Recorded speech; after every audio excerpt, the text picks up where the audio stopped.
The explosion destroyed 3 flats in the council-run Old People's Block. It's believed to have been triggered when 73-year-old Elizabeth Garretty plugged in her kettle for a breakfast cup of tea. The blast came only minutes after the alarm had been raised by a neighbour who smelt gas, and the gas board engineer was on his way. Neighbours rushed out to try and clear the building and rescue Mrs. Garretty from her devastated kitchen on the ground floor. She was dragged out seconds before the flat caught fire.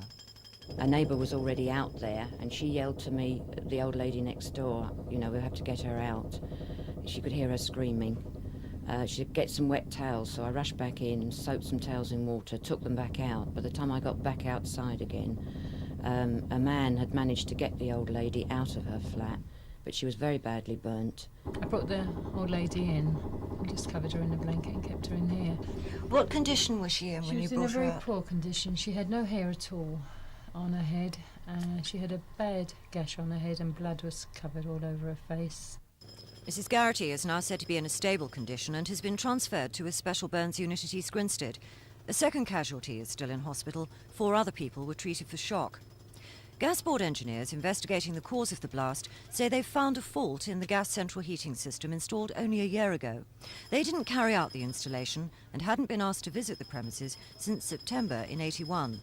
They repeated their warning for people to be vigilant. Yes, indeed. What we put out our normal safety message. Anybody who smells gas, please call us. Gas leaks are a priority, and we call on every gas leak. A service engineer will call on a gas leak. But this afternoon, local MP Angela Rumbold visited the scene. She says she's had dozens of complaints from constituents who told her that they've tried to phone the gas board to report suspected leaks, but haven't been able to get through. She intends to raise the entire issue in Parliament. TRICIA Ingrams in Mitchum, Thames News.